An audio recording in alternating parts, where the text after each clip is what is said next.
முன்னேற்ற கழகம் மற்றும் வரதராஜபுரம் ஊராட்சி திராவிட முன்னேற்ற கழகத்தின் சார்பில் முத்தமிழறிஞர் தமிழின தலைவர் கலைஞர் அவர்களின் 102வது பிறந்த நாள் விழா செம்மொழி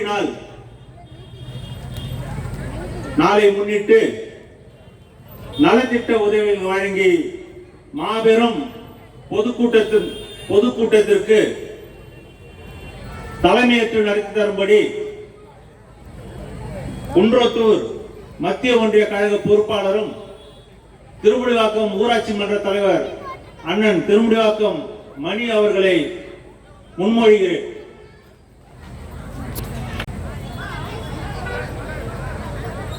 குன்றத்தூர் மத்திய தெற்கு ஒன்றிய மற்றும் வரதராஜபுரம் ஊராட்சி திமுக சார்பில் முத்தமிழறிஞர் கலைஞர் 102வது பிறந்த நாள் செம்மொழி நாளாக விழாவினை முன்னிட்டு நலத்திட்ட உதவிகள் வழங்கி மாபெரும் பொதுக்கூட்டம் இங்கு நடைபெற்றுக் கொண்டிருக்கிறது. தலைமை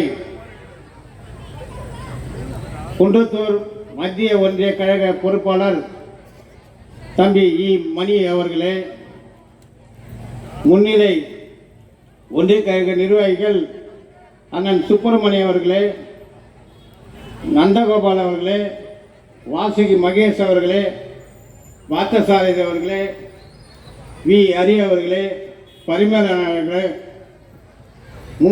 ராஜேந்திரன் அவர்களே, க அன்பழகன் அவர்களே, ப அறிவொளி அவர்களே, தினேஷ் கந்தசாமி அவர்களே, கிளைக்கழக செயலாளர்கள் தம்பி தர்ஷனா தெய்வக்கண்ணி அருணாசலம் அவர்களே, இங்கு நலத்திட்ட உதவிகள் வழங்கி சிறப்புரை ஆற்ற அமைச்சர் உயர்கல்வித்துறை அமைச்சர் அவர்களே, அண்ணன் நாடாளுமன்ற உறுப்பினர் டிஆர்பி அவர்களே, அண்ணன் சிறு குறு நடுத்தர தொழில் நிறுவன அமைச்சர் அண்ணன் தாமு அவர்களே, ஒன்றிய கழக செயலாளர் படைப்ப மனோகரன் அவர்களே,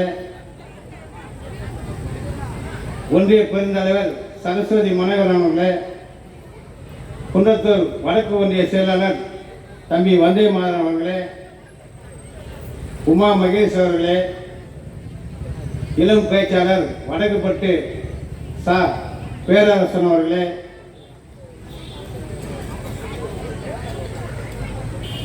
குன்றத்தூர் தெற்கு மத்திய ஒன்றிய மாவட்ட அணி நிர்வாகிகள் சங்கீதா வேலு அவர்களே, பொன் ரமேஷ் கவி அவர்களே, படைப்பை ஊராட்சி மன்ற தலைவர் கண்ணன் அவர்களே, மலர்விழி தமிழாம் அவர்களே, அண்ணன் கு ஏழுமலை அவர்களே, லட்சுமி ஞானசாகர் அவர்களே, சா பாலகிருஷ்ணன் அவர்களே, எஸ் வைரம் அவர்களே, ஜி.ஏ. ராயப்பா அவர்களே, மா ரேவதி அவர்களே, வி.எஸ். கோதண்டராம் அவர்களே, கே.என். சத்தியமூர்த்தி அவர்களே, இளங்கோ அவர்களே, குன்றத்தூர் மத்திய ஒன்றிய இளைஞரணி நிர்வாகிகள் மற்ற நிர்வாகிகளே, இங்கு வருகை தந்திருக்கும் நம்முடைய கிளை கழகத்தினுடைய செயலாளர்களே, இளைஞரணி தம்பிமார்களே, வருகை தந்திருக்கும் தாய்மார்களே, உங்கள் அனைவருக்கும் என்னுடைய மாலை வணக்கத்தை தெரிவித்துக் கொண்டு நம்முடைய தானே தலைவர் டாக்டர் கலைஞர் அவர்களுடைய 102வது பிறந்தநாள் விழாவை நம்மெல்லாம் கூடி இங்கு சிறப்பாக கொண்டாடி கொண்டிருக்கிறோம் என்பதை நான் தெரிவித்துக் கொண்டு உங்கள் அனைவரையும் வருக என வரவேற்று வாய்ப்புக்கு நன்றி கூறி விடுபெறுகிறேன். நன்றி, வணக்கம்.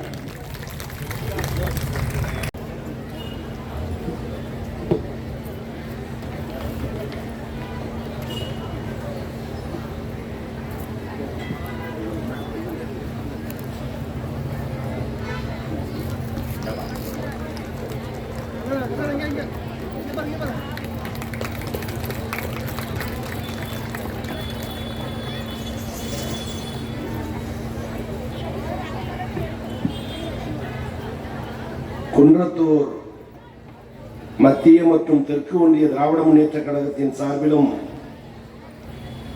இயக்கத்தின் கோட்டையாக விளங்குகிற வரதராஜபுரம் ஊராட்சி திராவிட முன்னேற்ற கழகத்தின் சார்பிலும் முத்தமிழறிஞர் மூதறிஞர் நாடு போற்றும் நற்றமிழறிஞர் அன்பு தலைவர் கலைஞருடைய 102வது பிறந்தநாள் விழாவை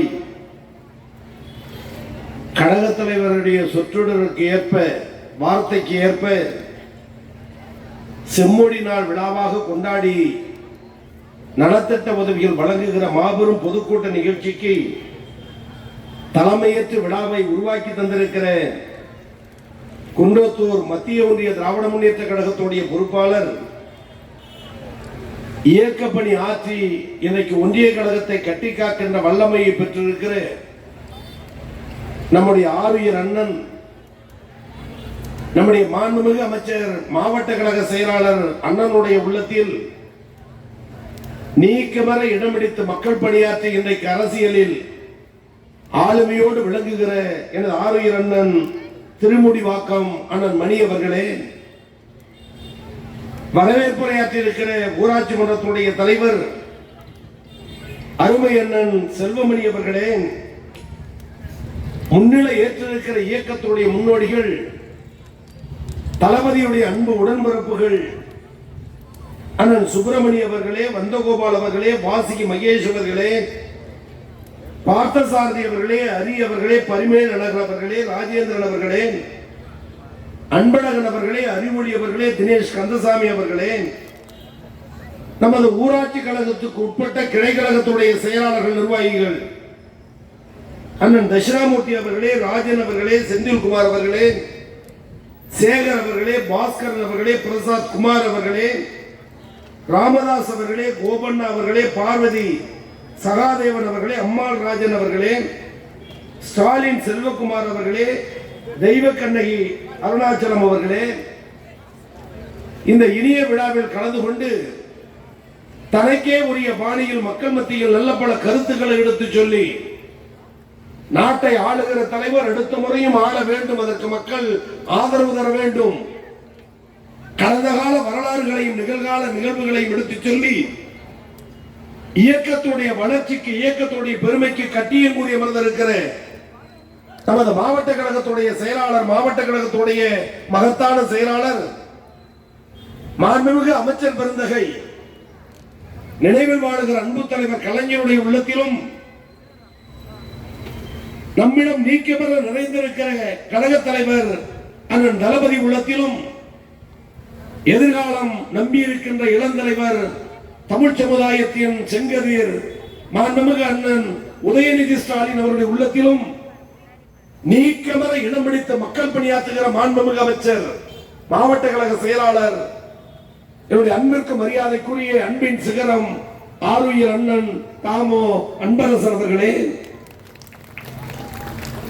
நிகழ்விலே கலந்து கொண்டு பெருமை சேர்த்திருக்கிற அன்பு சகோதரி, இயக்க நிகழ்ச்சி என்று கண்ணில் காதில் செய்தி கிடைத்து விட்டால் அதில் பங்கேற்க வேண்டும் என்ற பெருங்குணம் ஒன்று இருக்கிற என்னுடைய அன்பு சகோதரி, மதிப்பிற்கு மரியாதைக்குரிய சிறந்த பேச்சாளர், கவிஞர், கருத்துரையாளர், ஊடகவியலாளர், தொலைக்காட்சி ஊடகத்தில் வாதிடக்கூடிய வல்லமையை பெற்றவர், கலைஞர் மீது மாறாத பற்றுடைய எங்கள் அன்பு சகோதரி ஆண்டாள் பிரியதர்ஷினி அவர்களே,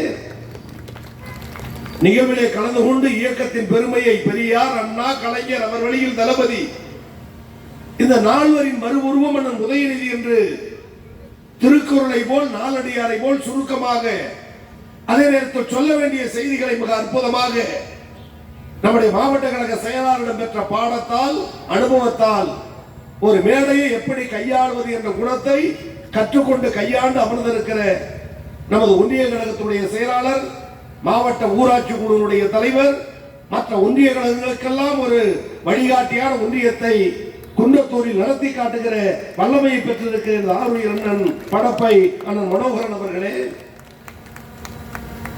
நிகழ்விலே கலந்து பெருமை சேர்த்திருக்கக்கூடிய நம்முடைய ஒன்றிய கழகத்துடைய செயலாளர் அருமை அண்ணன் வந்தே மாதரம் அவர்களே, உரையாற்றி இருக்கிற இளம் பேச்சாளர், அற்புத பேச்சாளர், அன்பு தம்பி வடக்குப்பட்டு பேரரசர் அவர்களே, மேடையிலே வீற்றிருக்கிற எங்களுடைய அன்பு சகோதரி, ஊராட்சி ஒன்றிய குழுவினுடைய தலைவர், அரசியல் என்று சொன்னால் அவர் மட்டும் போதும் என்று கருதாமல் அரசியலில், பொது வாழ்வில், மக்கள் பணியில், பிரச்சாரத்தில், இயக்கத்தில் அவருக்கு நிகராக நானும் உழைப்பேன் என்று மக்களிடம் பணியாற்றி பெருமை சேர்த்திருக்கிற என்னுடைய மதிப்பிற்கு மரியாதைக்குரிய அன்பு சகோதரி சரஸ்வதி மனோகரன் அவர்களே,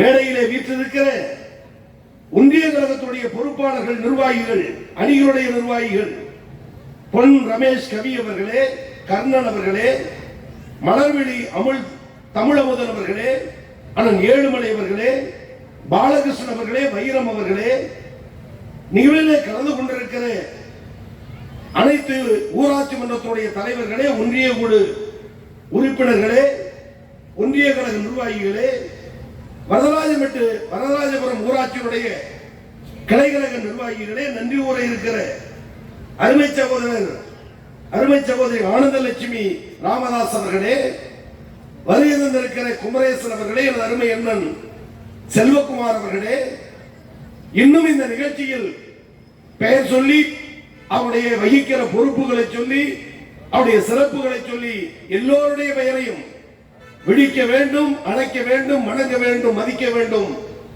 என்ற ஆசை இருந்தாலும் ஜனநாயகத்தின் தூண்களாக நாங்கள் கருதுகிற பத்திரிகை மற்றும் ஊடகத்துறையை சார்ந்த அன்பு நண்பர்களே, காவலர் நண்பர்களே, வர்த்தக பெருமக்களே, அனைவருடைய பெயரையும் சொல்ல வேண்டும் என்ற ஆசை இருந்தாலும் நேரத்தின் இடர்பாடு விரைந்து முடிக்க வேண்டும், நலத்திட்டங்கள் வழங்க வேண்டும் என்ற எண்ணத்தின் அடிப்படையில் அனைவரையும் நான் ஒரு வார்த்தையில், ஒரு சொல்லில் வழங்க வேண்டும், வணக்கம் சொல்லி அழைக்க வேண்டுமேயானால் அன்பு தலைவர் கலைஞரிடம் ஒரு வார்த்தையை யாசகமாக பெற்று, கடனாக பெற்று, ஏன் பிச்சையாக பெற்று உங்களுக்கு நான் வணக்கம் சொல்ல வேண்டுமேயானால் கலைஞரின் உயிருக்கும் மேலான அன்பு உடன்பிறப்புகளே, அனைவருக்கும் வணக்கம்.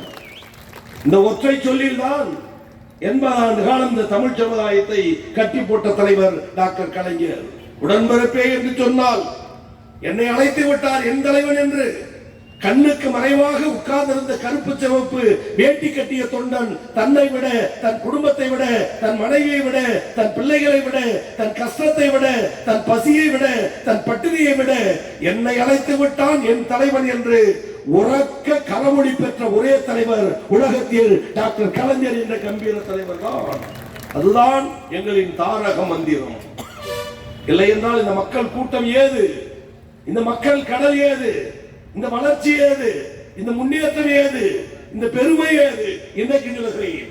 அகில இந்தியாவில் அரசியல் கட்சிகள் பல உண்டு, தமிழகத்தில் பல கட்சிகள் உண்டு, உலக அளவில் இருக்கிற கட்சிகள் கூட, கம்யூனிஸ்ட் கட்சிகள் நமது நாட்டில், மாநிலத்தில் உண்டு. ஆக உலக அளவில் உள்ள கட்சிகள், இந்திய அளவில் உள்ள கட்சிகள், மாநில அளவில் உள்ள கட்சிகள், மாவட்ட அளவில் உள்ள கட்சிகள், ஊருக்கு கட்சிகள் இன்றைக்கு இருக்கிறது. நேற்று கூட ஒரு கட்சி பார்த்தேன், மசோதா மக்கள் குழு, மக்கள் கட்சி ஒரு கட்சி பெயரளவில் பதிவு செய்திருந்தாங்க.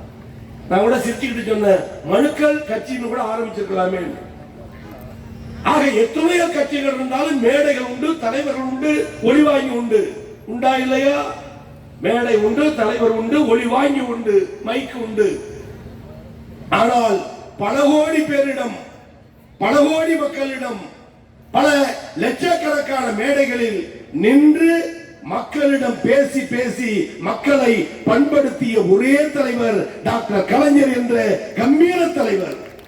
இல்லை என்றால் இந்த நாடு இவ்வளவு முன்னேற்றம் அடைந்திருக்காது. அந்த தலைவனுடைய பிறந்த நாள் விழா, 102வது பிறந்த நாள் விழா, அவரை பற்றிய பெருமைகளை, சிறப்புகளை, அற்புதங்களை என்னுடைய மாண்புமிகு அமைச்சர் பேசினார். அருமை தம்பி பேரரசன் அற்புதமாக பேசினார். அருமை அண்ணன் மனோகரன் இன்னும் சிறப்பாக பேசினார். அருமை சகோதரி ஆண்டாள் பிரியதர்ஷினியை விட்டால் பல மணி நேரம் சாதனைகளை, சிறப்புகளை எடுத்துச் சொல்கிற ஆற்றலை பெற்றிருக்கிறோம். இது நாங்கள் மட்டுமல்ல, கூட்டத்தை ஏற்பாடு செய்திருக்கிற அண்ணன் மணி மட்டுமல்ல, அண்ணன் செல்வமணி மட்டுமல்ல, கடைகோடியில் இருக்கிறார் என் அன்பு தம்பி, இயக்கத்தின் உடன்பிறப்பு அண்ணன் அன்பரசன் அவர்களால் வளர்க்கப்பட்ட ஆயுள் தொண்டன்.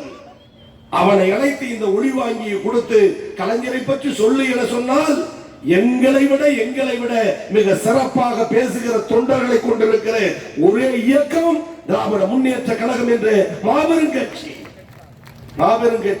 சொல்லுவார்களே, கம்பன் வீட்டு கட்டுத்தறியும் கவிபாடும் கோபீசரி என்று சொல்லுகிறேன். வரதராஜபுரத்தில் கம்பன் வீட்டு கட்டுத்தறி கவிபாடுமா கவிபாடாதா யான் அறியேன். ஆனால் கலைஞர் வீட்டு தட்டுமுட்டு சாமானும் கவிதை படிக்கும் என்பதற்கு அடையாளம் பேச தெரிந்தவர்களின் கூடாரம் திராவிட முன்னேற்ற கழகம். எங்களிடம் பேச்சில், எழுத்தில், லட்சியத்தில், வீரத்தில் வெற்றி பெறுவது யார்? அதைதான் அமைச்சர் சவால் விட்டு சொன்னார். கொண்ட கொள்கையில் உறுதியாக இருக்கிற இயக்கம் நம்முடைய இயக்கம். இதற்கு கழகத்தின் தலைவர், தன்னகராத தலைவர் அண்ணன் தளபதி அவர்கள் 72வது பிறந்த நாள் விழா, அன்பு தலைவர் கலைஞருக்கு 102வது பிறந்த நாள் விழா. ஒரு சூழலைப்போ 102வது கலைஞர் பிறந்த நாள் விழாவில் வரதராஜபுரத்தில் இருக்கிற கூட்டத்தில் முடிவெடுப்போம். 72 வயதை தொட்டிருக்கிற நம் தலைவர் 7வது முறையும் திராவிட முன்னேற்ற கழகம் தான் தமிழகத்தை ஆள வேண்டும். 2வது முறையும் தமிழ்நாடு முதலமைச்சர் தளபதி மு.க. ஸ்டாலின் அவர்கள் சென்னை கோட்டையில் அலங்கரிக்க வேண்டும். மக்களுக்குரிய பணிகளை ஆற்றிவிட்டு மக்களிடம் வருகிறோம், எங்களை ஆதரியுங்கள் என்று இப்படி சொல்லுகிற துணிச்சல், துணிவு, ஆற்றல் வேறு எந்த கட்சிக்காவது உண்டா? அறுதியிட்டு சொல்லுங்கள். தேர்தல் நேரத்தில் என்னென்ன சொன்னோமோ அனைத்தையும் செய்து காட்டியவர் நம்முடைய தலைவர். கலைஞருடைய ஆற்றலை, அற்புதத்தை, சிந்தனையை நாட்டு மக்கள் நன்றாக உணர்ந்திருக்கிறார்கள். நான் எல்லா கூட்டங்களையும் சொல்லுவது உண்டு. காலையில் 6 மணிக்கு 7 மணிக்கு கண்விழித்தால் பகல் வேலை முடித்துவிட்டு இரவு 9 மணி 10 மணிக்கு உறங்க செல்வது வாடிக்கை. பொதுவாழ்வில் உள்ளவர்களுக்கு 11, 12 ஆக கண்விழித்து முடித்திருந்து சிந்தித்து செயல்படுகிற இந்த நேரத்தில் அது 15 மணி நேரமோ 16 மணி நேரமோ, இது தமிழகத்தில் பல கோடி வாக்காளர்கள் பொதுமக்கள் இருந்தாலும் என் அண்ணனை வைத்துக் கொண்டு சொல்கிறேன், தன் சுய நினைவுடைய அந்த பகல் பொழுதில் உறக்கம் இல்லாமல் இருக்கிற அந்த நேரத்தில் தமிழகத்தில் பிறந்த யாரும் கலைஞரை பற்றி ஒரு முறையாவது சிந்திக்காமல் எந்த தமிழிடம் தமிழகத்தில் இருக்க முடியாத நிலையில் ஆளுமை உள்ள தலைவர்.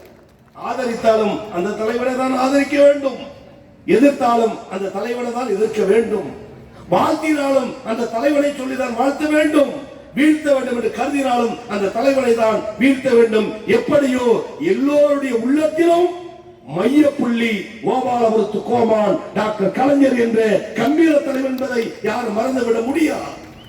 அதே ஆளுமை நம்முடைய தலைவருக்கு இருக்கிற காரணத்தால் தான் இந்த ஆண்டு நிதிநிலை அறிக்கை அமைச்சர் அமர்ந்திருக்கிறார். நிதிநிலை அறிக்கை, பட்ஜெட், அதில் ஒரே ஒரு எழுத்தை போட்டார், வெறும் ரூ. ஒற்றை எழுத்து. புரிந்து கொள்ள வேண்டும், அந்த ஒற்றை எழுத்தை பார்த்துவிட்டு பாசிச கும்பல் எப்படி ஆடி போனது தெரியுமா? ரூபீஸ் என்று போடுவோம், அதற்கு ஒரு சின்ன அடையாளம் கொடுத்தோம், அதையும் தந்தது தமிழ்நாடு. ஆனால் ரூ என போட்டிருக்கிறார் என்று ஒட்டுமொத்தமாக எதிர்த்த நேரத்தில் தன் ஆளுமையை நிலையாண்டு அதை பின்வாங்காத ஒரே முதலமைச்சர் நம்முடைய தமிழ்நாடு முதலமைச்சர் அருமை அண்ணன் தளபதி அவர்கள். எத்தனையோ பேர் ஆண்டு இருக்கிறார்கள். இன்றைக்கு கூட கூட்டணியில் இருந்தாலும் சிலர் நாங்கள் காமராஜர் ஆட்சி அமையுங்கள் வேண்டாம் என்று சொல்லவில்லை. அந்த காமராஜரையே நான் கைது செய்ய மாட்டேன், அவர் பச்சை தமிழர். தயவு செய்து காமராஜர் அவர்களே, நீங்க தமிழகத்தை தாண்டி எங்கும் செல்லக்கூடாது, என் அனுமதி இல்லாமல் நெருக்கடி காலத்தில் கைது செய்யப்படுகிற சூழல். காமராஜர் அவர்களே, இந்த மாநிலத்தை விட்டு நீங்கள் எங்கும் செல்லக்கூடாது என்று ஒரு அண்ணனாய் தம்பியாய் காமராஜரிடத்தில் உரிமை பெற்று அவர் வாழும் காலம் வரை அவருக்கு பெருமை சேர்த்த கம்பீர தலைவர் டாக்டர் கலைஞர் என்ற அற்புத தலைவர், பெருந்தலைவர் காமராஜர் அவர்களுக்கு. எனவே சொல்லுவார்கள், காமராஜர் ஆட்சி, கலைஞர் ஆட்சி, எம்ஜிஆர் ஆட்சி, 10 ஆண்டு காலம் அம்மா ஆட்சி, அம்மா மறைவுக்கு பிறகு அம்மா சும்மா என சொல்லிவிட்டு எடப்பாடி ஆட்சி. ஆனால் நாங்கள் 4 ஆண்டுகள் ஆட்சி பொறுப்பேற்றிருக்கிறோம். முதலமைச்சர் சொன்னார், இது திராவிட மாடல் ஆட்சி. திராவிட மாடல் என்ற 2 வார்த்தையில் இந்தியாவை திரும்பி பார்க்க வைத்த திராவிட புரட்சி நம்முடைய ஆருயிர் அண்ணன் கழக தலைவர் தளபதி அவர்கள். அடுத்து சொன்னார், தமிழ்நாடு போராடும், தமிழ்நாடு வெல்லும் என்று காட்டினோமா இல்லையா? எனவே ஒட்டுமொத்த வளர்ச்சி, ஒட்டுமொத்த முன்னேற்றம் இன்றைக்கு தமிழ்நாடு கண்டதற்கு காரணம் திராவிட முன்னேற்ற கழகம். அமைச்சர் பேசும்போது சொன்னார், அவருக்கே உரிய பாணியில் சொன்னார். இன்றைக்கு நான் பெருமையாக சொல்ல வேண்டுமானால் திராவிட முன்னேற்ற கழகத்தில் எத்தனையோ மாவட்ட கழக செயலாளர்கள் உண்டு, அமைச்சர்கள் உண்டு. ஆனால் இளம் வயதிலிருந்து கொண்ட கொள்கையில் உறுதியாக இருந்து தந்தைக்கு பின் தனையனாய் அவர் உடலில் ஓடிய அதே ரத்தம் தன் குருதி தன் உடலில் ஓடிய காரணத்தால் அரை சட்டை கால் சட்டை போட்ட காலம் முதல் மாண்புமிகு அமைச்சராக இருக்கிற இந்த காலம் வரை கொண்ட கொள்கையில் உறுதியாக இருக்கிற ஒரே அமைச்சர் மாண்புமிகு தாமு அன்பரசன் என்ற பெருமை காஞ்சி மாவட்டம் முழுவதும் ஒன்றுபட்ட நிலையிலும் பிரிக்கப்பட்ட நிலையிலும் ஆளுமையோடு அருமை தம்பி சொன்னார், பேரரசர் அண்ணா என்னை நீங்கள் கூடுதலாக பயன்படுத்திக் கொள்ளுங்கள் என்று. அன்பு தம்பிக்கு சொல்லுவேன், இந்த கோவி சிலையனை அடையாளம் காட்டி வெளியுலகத்துக்கு கொண்டு வந்த ஒன்றியம் இந்த குன்றத்தூர் ஒன்றியம் என்பதை வாழ்நாளில் மறந்துட மாட்டேன். நான் பிறந்தது தஞ்சை மாவட்டம், படிக்க வந்தது சென்னை சட்டக்கல்லூரி. ஆனால் அரசியலில் கோவி செலியன் என்ற பெயர் பிரபலமாவதற்கு காரணம் என் அண்ணன் அன்பரசன் கட்டி ஆண்ட காஞ்சிபுரம் மாவட்டம், குறிப்பாக குன்றத்தூர் ஒன்றியம். வாழ்நாளில் மறந்துட மாட்டேன். ஒரு அண்ணனை போல் தம்பியை போல் பாசம் காட்டி படுகிறது குணம். அன்பின் சிகரம் அண்ணன் அன்பரசன் என்று சொன்னால் கோடி மடங்கு பொருந்தும் என்பதற்கு அடையாளம் எங்கள் மாமனிதர் தான். நேற்று எதிர்ப்புடைய கழக தலைவர் நிகழ்ச்சி நடத்தினார். சட்டமன்ற உறுப்பினர்கள், அமைச்சர்கள், மாவட்ட செயலாளர்கள் காணொலி கூட்டம். முதல் சுற்று கருத்துக்களை கேட்டதற்கு பிறகு அந்த அன்புள்ளம் கொண்ட தாயுள்ளம் நம்முடைய தலைவர், தங்க தலைவர் யாரை பாசத்தோடு அழைத்தார் தெரியுமா? அன்பரசு, அன்பரசு நீ பேசுங்க சொன்ன அப்படியே நான் நினைத்தேன், யாரிடம் பேசினால் யாரிடம் கேட்டால் மக்களின் நாடி துடிப்பு தெரியும் என தலைவர் நாடி துடிப்பு அறிந்த தொண்டன் தாமு அன்பரசனிடம் கருத்து கேட்கிறார். இந்த கூட்டத்தில் நான் கண்டேன், ரசித்தேன், வியந்தேன். உங்கள் கருத்தை நானும் உணர்ந்தேன். திராவிட முன்னேற்ற கழகத்துக்கு வந்த சோதனை நம்முடைய கவிஞர் சிங்கார சடையப்பன் தான் சொல்லுவார், கலைஞருக்கு வந்த சோதனை அந்த கடவுளுக்கு வந்திருந்தால் கஞ்சா அடிச்சுட்டு மல்லாக்கப்படுத்து பாருங்க, கிண்டலா கேடியா. இன்னைக்கு இல்லை, அவர் வாழ வேண்டும் பல்லாண்டு. அப்பேற்பட்ட சோதனைகளை தாங்கிய தலைவர் எம்ஜிஆரால் பிளவு, நாவலரால் பிளவு, இன்னைக்கு கூட்டணியில் இருந்தாலும் வைகோவால் பிளவு ஏற்பட்ட போது இளைஞரெல்லாம் எங்கள் பக்கம் என்று கொக்கரித்த நேரத்தில் 60 வயதுக்கு மேற்பட்ட மூத்தோர், முதியோர், முடியாதவர்கள் தான் திமுகவில் இருக்கிறார்கள் என்று ஏளனம் பேசிய நேரத்தில் திராவிட முன்னேற்ற கழகம் 2-3 நாள் தொய்வாக இருக்கிறது என்று எல்லோரும் எண்ணிய நேரத்தில் ஒரு தொண்டன் புறப்பட்டான். கவலைப்படாதீர்கள் தலைவரே, முதியோர் மட்டும் நமது இயக்கத்தில் என்று சொல்லுகிறார்கள். பித்தர்கள், பொய்யர்கள், இளைஞர்கள் உண்டு, மாணவர்கள் உண்டு, இளைய சக்தி உங்களிடத்தில் உண்டு, கவலைப்படாது என்று ஒட்டுமொத்த 35 மாவட்டத்திலும் சென்னை தொடங்கி கன்னியாகுமரி வரை கோவி செலியன், குன்றத்தூர், வரதராஜபுரத்து பேசுவது கட்டுக்கதைக்கம்பரமானதே அல்ல. கவலைப்படாதீர்கள் இளைஞர், உங்கள் கூட்டம், உங்களுக்கு ஒரு உத்தரவாதம் தருகிறேன். நம்மிடத்தில் மிச்சம் மீதி இருப்பவர்கள் சக்கரை போட்டு சாப்பிடாத வயது மூத்தவர்கள் என்று கிண்டல் செய்கிறார்கள். உங்களிடத்தில் இருக்கிற நாங்கள் குடிக்கிற டீயிலும் காப்பியிலும் சக்கரை போட்டு சாப்பிடுகிறோமோ இல்லையோ, உப்பு போட்டு சாப்பிடுகிற நன்றி உள்ள கூட்டம் என்றைக்கும் என் தலைவரே உன்னிடத்தில் மட்டும் உண்டு என சொல்லிவிட்டு, இளைஞரணி அமைப்பாளர் தான், மாவட்ட செயலாளர் அல்ல, மாண்புமிகு அமைச்சர் அல்ல, பெரிய செல்வம் அல்ல, செல்வந்தர் அல்ல, கோடி அல்ல, லட்சம் அல்ல, ஏழை தொண்டரிடம் அன்பரசனுக்கு இருந்த இடம், மனதில் வைக்கப்பட்ட அந்த உத்தரவாதம் உறுதியிட்டு சொன்னார். அச்சரப்பாக்கம் முதல் ஆலந்தூரி வரை என்று ஒன்றுபட்ட இளைஞர் சமுதாயத்தை திரட்டி முதலில் அண்ணா அறிவாலயத்தில் பல்லாயிரக்கணக்கான தம்பிமார்களை நிறுத்தி, தலைவா வெளியே வா, வந்து பார், இளைஞர் கூட்டம் என்று அறையில் இருந்த தலைவனை மொட்டை மாடியில் இருக்க வைத்த அந்த இளைஞர் கூட்டத்தை காட்டிய சக்தி அந்த அன்பரசனுக்கு உண்டு என்பதை வைகோ சார் பிரிந்தபோது நானும் உங்களில் ஒருவனாக நின்று பார்த்தவன் அண்ணன். இன்றைக்கு இப்பேற்பட்ட வளர்ச்சி சொன்னார். Chennai to Kanchipuram, Chennai to Gummidipoondi, Chennai to Mamallapuram, இத்தனை சாலைகளிலும் இப்பேற்பட்ட கல்வி நிறுவனங்கள், தொழிற்சாலைகள், சிறு குறு தொழில் எப்படி வந்தது? யாரால் வந்தது? இருக்கிற ஒன்றியங்களில் வசதிமிக்க ஒன்றியம் ஸ்ரீபெரும்புதூர் ஒன்றியம் தொகுதி என்று அறுதியிட்டு சொல்கிறோமே. இன்னும் சொல்ல வேண்டுமானால் சென்னையில் கூட சற்று விலை குறைவாக இருக்கிறது இடம். ஆனால் காஞ்சிபுரம் மாவட்டம் ஸ்ரீபெரும்புதூர், குன்றத்தூர், படப்பையில், தாம்பரத்தில் பல மடங்கு அதிகரிக்கிறது என்று சொன்னால் வந்த தொழிற்சாலைகள் காரணம். இன்றைக்கு சொல்கிறேன், பின்தங்கிய பகுதியாகிய ஸ்ரீபெரும்புதூரை முந்தங்கிய பகுதியாக உயர்த்தி காட்டிய பெருமை அண்ணன் தளபதிக்கு உண்டு. அவர் வழியில் செயல்படுகிற அண்ணன் தாமோ அன்பரசனுக்கு உண்டு என்பதை இன்றைக்கு உணர்ந்திருக்கிறார். மக்கள் பணி ஆற்றுகிற காரணத்தால் நாங்கள் என்ன செய்யவில்லை இந்த மக்களுக்கு. தேர்தல் நேரத்தில் அனைத்தும் சொன்னோம், இன்றைக்கும் சொல்லுகிறோம். 30 லட்சம் பேருக்கு என் அண்ணன் மனோகரன் கேட்ட பொழுது 20 பேர் 25 பேர் கையை உயர்த்தி காட்டினீர்கள். போகிற இடத்திலெல்லாம் 100 பேர் வாங்கி கொண்டு கூட அமைதியாக இருந்தார்கள். 3 பேர் மட்டும் அண்ணா எங்களுக்கு கிடைக்கலன்னாங்க. நான் சொன்னேன், அமைச்சர் சொன்னார், முதலமைச்சரிடம் சொன்னோம்.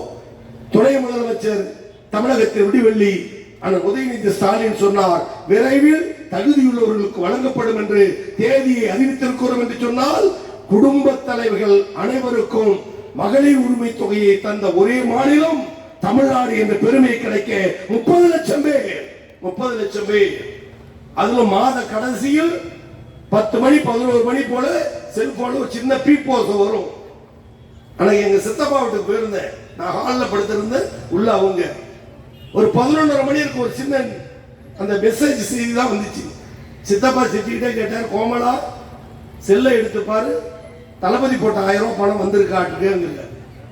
சின்ன பீப்போசைக்கு பேர் அவர் போட்ட பணம் 1000 ரூபாய் 11 மணிக்கு அக்கவுண்டில் ஏறுகிறது என்று சொன்னால் நான் வேடிக்கையா அங்க பார்த்து சிரிச்சேன்.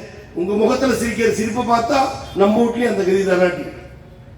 1000 ரூபாய் அப்பா அம்மா அள்ளி கொடுக்கவில்லை, அண்ணன் தம்பி அள்ளி கொடுக்கவில்லை. அண்ணி வந்த பிறகு அண்ணனும் நிறுத்திக் கொண்டான், தம்பியும் நிறுத்திக் கொண்டான். அண்ணியும் அண்ணனும் கொடுக்கவில்லை என்றாலும் பரவாயில்லை, என் தங்கையே உன் அண்ணன் மு.க. ஸ்டாலின் இருக்கிறேன் என்று தாய் வீட்டு சீதனம் மாதம் 1000 ரூபாய் அள்ளி வழங்குகிற ஒரே தலைவர், ஒரே தலைவர். அள்ளி கொடுக்கிற தலைவர் நமக்கு தேவையா இல்லை என்று சொல்லுகிற அந்த அதிமுக கூட்டம் நமக்கு தேவையா? கலைஞருடைய ஆற்றலை அறிவை பற்றி சொன்னார்களே, எனது அண்ணன் எழுத்தாற்றல், பேச்சாற்றல், நிர்வாக திறமை ஒட்டுமொத்தமாக நிறைந்த தலைவர் நம்முடைய அன்பு தலைவர் டாக்டர் கலைஞர் அவர்கள். அவருக்கு ஈடாக ஒரு அறிவாளியை அரசியல் உலகத்தில் காண முடியாது. போராளி. இன்றைக்கும் அருமை அண்ணன் தளபதி நீ எவ்வளவு இடைஞ்சல் செய்தாலும் இன்னல் தந்தாலும் நாங்கள் யாரிடத்திலும் மண்டியிட மாட்டோம். தமிழன் ஒரு தனித்தன்மை வாய்ந்தவன் என்பதை நிரூபிக்கிறாரே. எப்படி அந்த தெம்பு திராணியும் 17 மாநிலங்கள் பாஜக ஆளுகிறது. எத்தனை மாநிலம்? 17. ஒன்றிய அரசை ஆளுவது பாஜக. 17 மாநில முதலமைச்சர், ஒரு ஒன்றிய பிரதமர்கள், இவர்கள் ஒன்று கூடி ஒரு இடத்தில் நின்று ஒரு கருத்து சொன்னாலும் அது மக்கள் விரோத கருத்தாக இருந்தால் இந்தியாவில் இருக்கிற 140 கோடி பேர் இந்தியர்களில் ஒற்றை தலைவன் எதிர்ந்து நின்று எதிர்க்கிறான். அந்த ஒற்றை தலைவன் கலைஞர் பெற்றெடுத்த பிள்ளை தளபதி மு.க. ஸ்டாலின் என்ற கம்பீர தலைவர். பாராளுமன்ற உறுப்பினர்கள் குறைவா? கண்டிக்கிறேன். ஜிஎஸ்டி வரி கொடுக்கவில்லையா? கண்டிக்கிறேன். மாநில உரிமையை பறிக்கிறாயா? கண்டிக்கிறேன். நீருக்கு வரி போடுவது என்று டெல்லியில் சொல்லுகிறாயா? கண்டிக்கிறேன். தமிழ் மொழியை கொச்சைப்படுத்துகிறாயா? கண்டிக்கிறேன். சமஸ்கிருதத்தை வளர்ப்பதற்கு தமிழை அடிக்க நினைக்கிறாயா? கண்டிக்கிறேன் என்று மொழியின் மானத்தை இனத்தை கட்டி காக்கிற காவலர் கலைஞர் வழியில் வந்த நம் தலைவர் தளபதியை தவிர வேறு யார்? நினைத்து பாருங்கள். கலைஞர் பராசக்தியில் ஒரு படம் எடுத்தார், உங்களுக்கு தெரியும். அது முதல் வாசகமே வெளிநாட்டிலிருந்து சிவாஜி வந்து இறங்குவார், ஒரு பிச்சைக்கார குரல் கேட்கும். படம் எடுத்த ஆண்டு எவ்வளவு? 57 என்று தெரியும். அம்மா என்ற ஒரு பிச்சை குரல். அப்படி திரும்பி பார்ப்பார் சிவாஜி. முதல் வார்த்தை, தமிழகத்தின் முதல் குரலே இதுவா? கலைஞரின் பேனா பேசியது சிவாஜி. செபாவளியர் விருது பெற்றார். அடுத்து ஒரு பிளாட்ஃபார்ம்ல படுத்திருப்பார் சிவாஜி. ராத்திரி நேரம் இருக்கிற சொத்து சுகமெல்லாம் பறி கொடுத்துட்டு ஒரு போலீஸ்காரர் வந்து குச்சியை வச்சு தட்டி இழந்துடுறாங்குவார். சிவாஜி எழுந்துச்சு அப்படி கண்ணை கசக்குவார். போலீஸ்காரர் கேட்பாரு, என்னடா முழிக்கிற?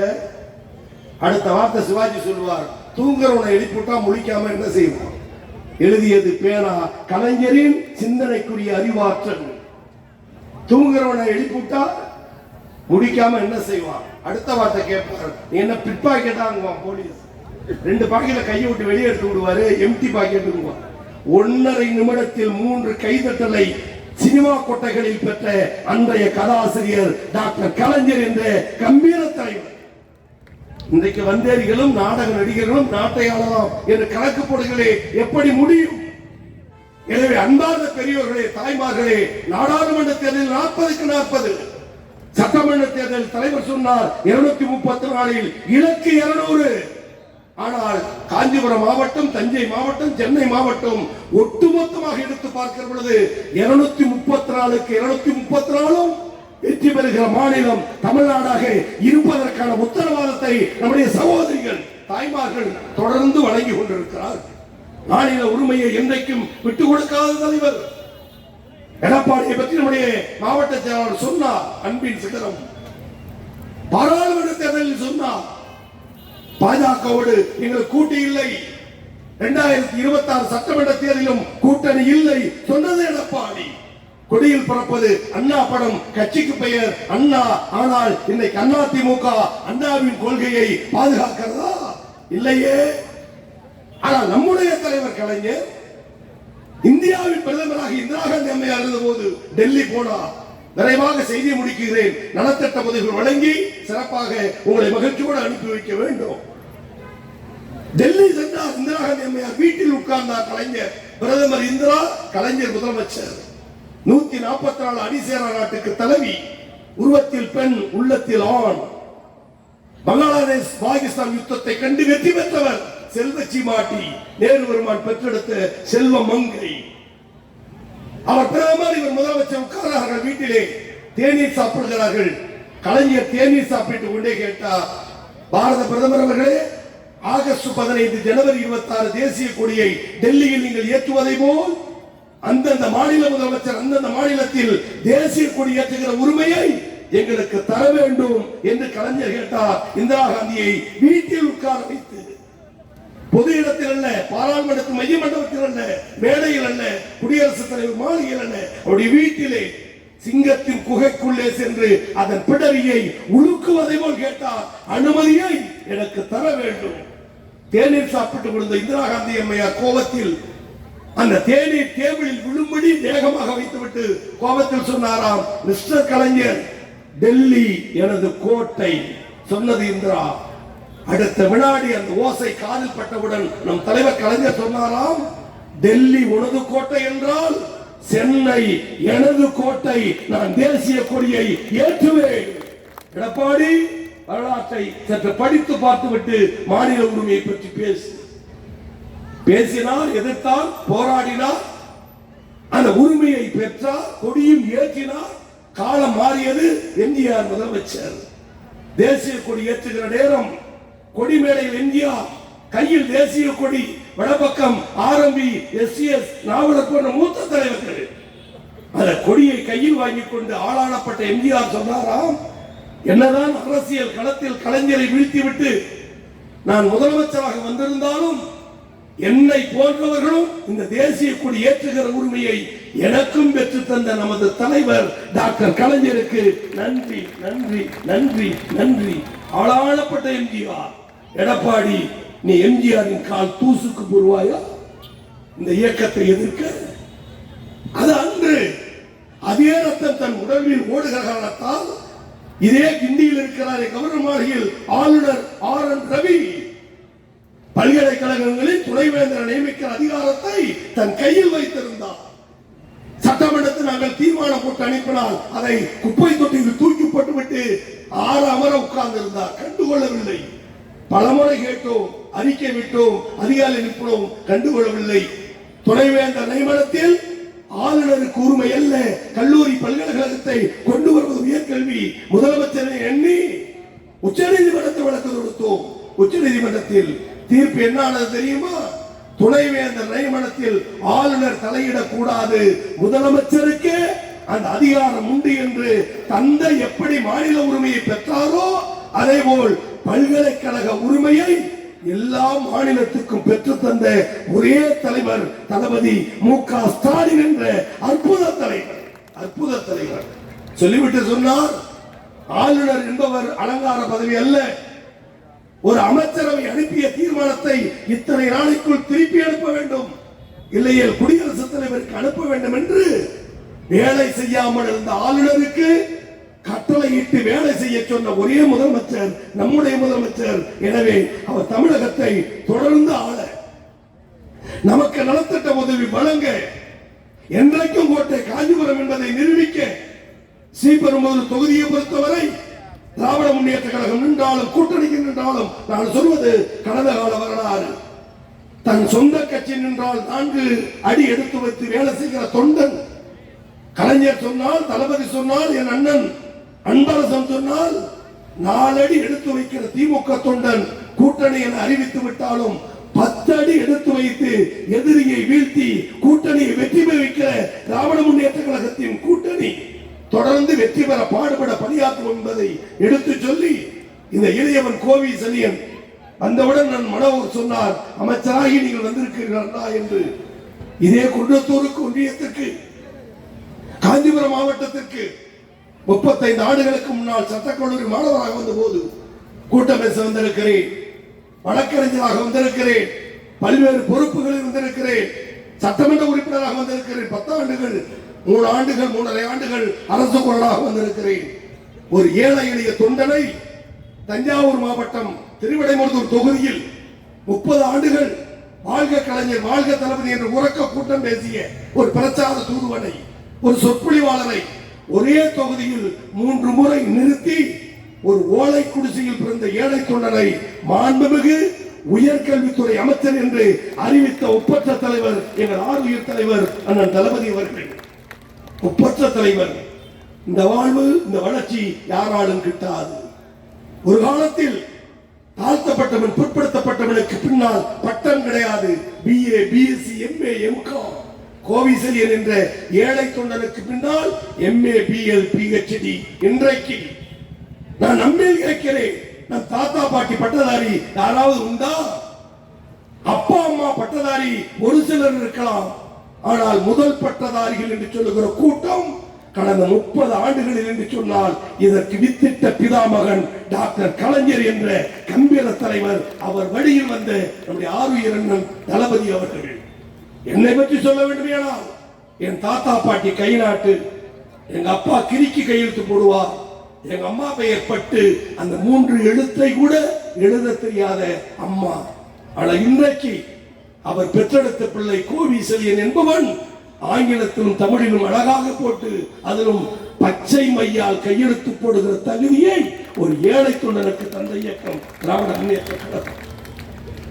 கற்றலும் கற்பித்தலும் அவன் தொழில், எவன் தொழில்? அவள் தொழில். அவ்வளவுதான் அடக்கமாக சொல்ல முடியும். உயர் வகுப்பினர், ஒரு சூத்திரன், ஒரு தாழ்த்தப்பட்டவன் படிக்க கூடாது, பிற்படுத்தப்பட்டவன் பள்ளிக்கு செல்லக்கூடாது. ஒருவேளை அதையும் மீறி சென்றால் அவனுக்கு அடி உதை. கல்வியின் ஓசை, சவுண்ட், ABCD 1 2 3 ஆனா அவனை ஈனா. இந்த கல்வி ஓசை ஒரு ஆதி திராவிடன் காதில் பட்டுவிட்டால் ஈயத்தை காட்சி ஊத்த வேண்டும். மனு தர்மம் இந்த நாட்டில் சொன்ன சட்டம் மனுஸ்மிருதி. மனுஸ்மிருதி இன்றைக்கு அறிவிக்கிறேன். எல்லோருக்கும் எல்லாம், அனைவருக்கும் அனைத்தும் என்று சொல்லுகிற நம்முடைய முதலமைச்சர் எந்த ஜாதிக்கு கல்வி இல்லை என்றார்களோ, மறுக்கப்பட்டதோ, எந்த ஜாதிக்காரன் காதில் ஈயத்தை காட்சி ஊத்த வேண்டும் என்று சொன்னார்களோ, அதே சமூகத்தில் பிறந்த ஏழை தொண்டன் கோவி செலியனை உயர்கல்வித்துறை அமைச்சர் என்று இந்தியாவில் யாரும் கொண்டாடாத இடத்தில், போற்றப்படுகிற இடத்தில் உட்கார வைத்திருக்கிறார் என்று சொன்னால், என் சகோதரர்களே சகோதரிகளே, சமத்துவம் விரும்ப வேண்டுமேனால் கோவி செலியனை அடையாளப்படுத்துகிறேன். தளபதியால் தந்த பெருமை சிறப்பு என்பதை எண்ணி பார்த்து ஒட்டுமொத்தமும் அந்த தலைவனுக்கு பின்னால் அணிவகுப்போம். வாரீர் வாரீர் என சொல்லி, நாளைய தினம் கூட கழக தலைவர் என்னை அழைத்து 40 ஆண்டு காலம் கூட்டம் பேசுகிறாய், அமைச்சராக இருக்கிறாய், தமிழகத்தில் எந்த மாவட்டத்தில் நீ அதிக கூட்டம் பேசினாய் என்று தலைவர் கேட்டால், அந்த உதயநிதி கேட்டால், கண்ணை மூடிக்கொண்டு கையை காட்டுகிற நபர் அண்ணன் தாமோ அன்பரசன் கட்டி ஆளுகிற காஞ்சிபுரம் என சொல்லி அனைவருக்கும் நன்றி பாராட்டி முடிக்கிறேன். நன்றி, வணக்கம்.